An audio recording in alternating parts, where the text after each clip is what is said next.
And welcome back to the 2017 Kickies, the only award show for high school soccer in the area, which means it's #1 in the market. I would like to welcome back Chris Black, Francis Stevens, and Danny Fisher. Now, here we go. We had the girls, as we told you beforehand. Now we'll go with the boys, same categories, and we begin. I go to the other side of my jacket for the winners for the boys, not the same envelope.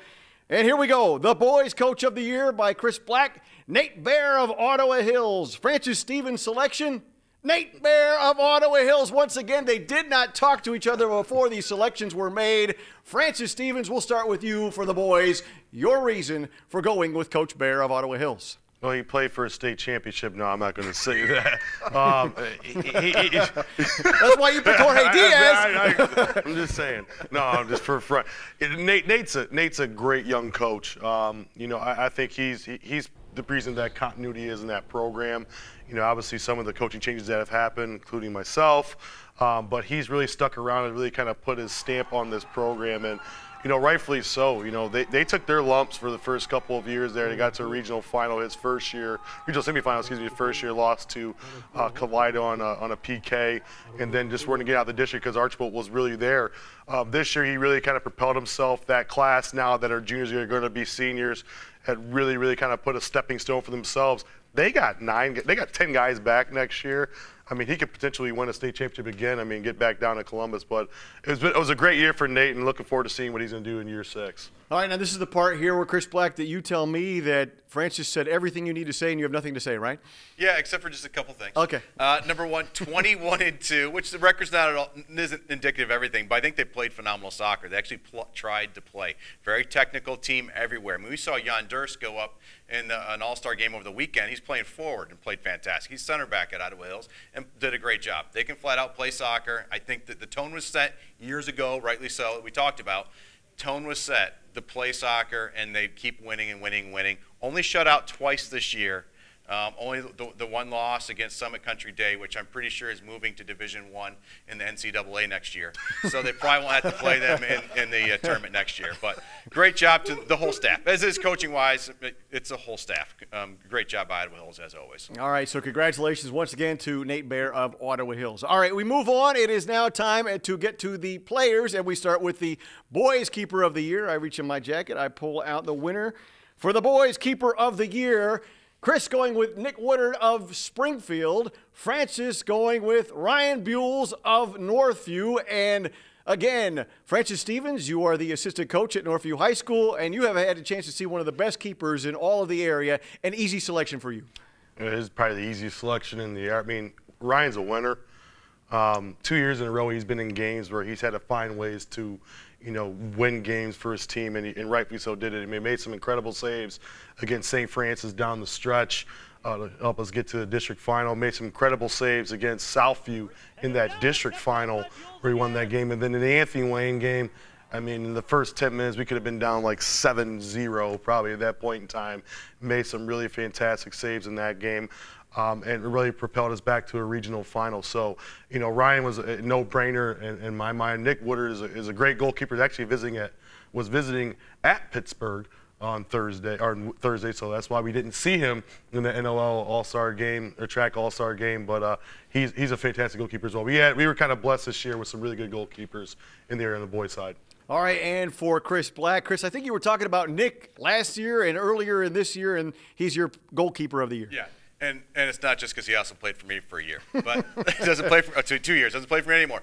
Now, 95 saves, and I alluded to it earlier, only twice was Ottawa Hills shut out, and Springfield was one of those teams that did that. Nick Woodard, obviously a big part of that to be a 0-0 tie there. Obviously gave up a lot of goals and had a lot of losses, but was phenomenal for his team. Obviously if you've seen the kid, he's got a great frame for it. He's gotten better and better. Mentality's increased.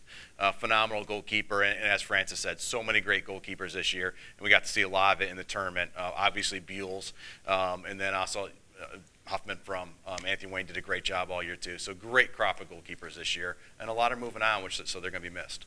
All right, congratulations to our keepers of the year. All right, we are down to our final category now, and this is it. Time for the Boys Player of the Year, and a bit of a surprise from both of these gentlemen. Let's show you Chris Black's pick. Ryan Buell of Northview. Say what? Man. And Francis Stevens doubling it up. Zach Mocha of Anthony Wayne and Kevin Heilman of Otto Hills.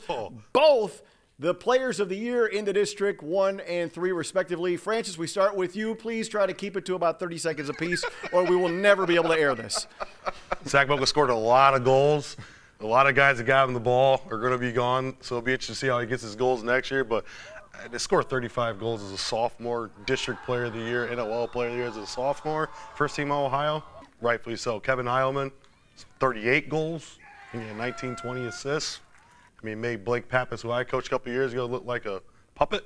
But he helped his team get to a state final, scored a great goal against Kidron. That was a top-class goal he scored. And he's back one more year. Both these guys are back one more year. They're probably the top 2 players in the area without a doubt. No question, no question. And Chris Black, funning a little bit, has Nick Woodard as his keeper of the year, Ryan Buell as the player of the year. You got some splaining to do. You know what? What is a high school soccer award without a coach making a pick that just doesn't make any sense? It defies logic, yes, in one situation. If you got 2 goalkeepers, you got a goalkeeper award, a player of the year award. I'm going Buell just because of what he meant to the team beyond just goalkeeping. You know, watching that team, I was blessed enough to do a number of their games, especially in the playoffs, and he was phenomenal, more than just a goalkeeper for sure. And yes, I realize it makes almost 0 sense. However, with the field players, you know, great players make other great players better, and we saw that with Streaker with Heilman at Ottawa Hills and all the great players they had. Gibbons, what he did to open up Mocha, but with 35 goals with Mocha, I mean, come on, that's ridiculous. But obviously, a lot of great players made them better too. A lot of people could have won this award this year, so I went with Ryan Buell that excelled even in spite of Francis being one of his coaches. So that enough means something. Yeah, very, very good. Understandable now. I don't know how, but understandable. All right, that takes us to Danny Fisher again. So we heard their choices for player, keeper, and coach of the year. Danny, your thoughts from a pace setter perspective? Again, you know, the boys' side was a fantastic year again on the boys' side for competition-wise. Coaching-wise, you know, I thought Coach Delverne did ever so well at Northview. Not only to with his coaching, but had to deal with this guy here as well. In spite of Francis, yeah. Did really well. I also thought Coach Caffell did well over at Southview. And the 2 teams battled each other out all season, which was fantastic to see. Ryan Buell is, you know, obviously a pace setter player. He's been fantastic for years now. The kid makes saves. He makes saves which win games. I also thought Nate Masters at Northview did well. Jared Slukovic at Southview did really well as well. And Mocha scores goals. I mean, that's what he does. He scores goals.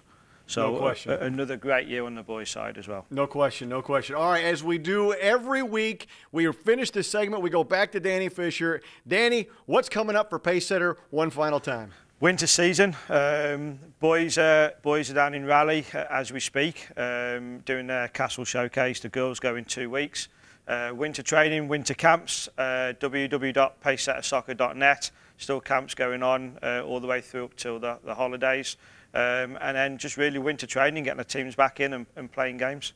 Thank you so much, Danny Fisher. Thank you to all the pace setter representatives that have come on all year long. Thank you so much.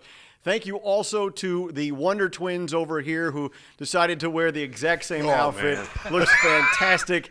I can't breathe in this thing right now. It's tight on Francis in all the wrong places. We know that. Chris Black, Francis Stevens, they've been so wonderful. We truly appreciate it. And this, ladies and gentlemen, has been the final episode of the Sidekicks for 2017. My name's Eric Halbert. I got to get back this to a magician, they said, right? So they said. So it's time to disappear. Good night.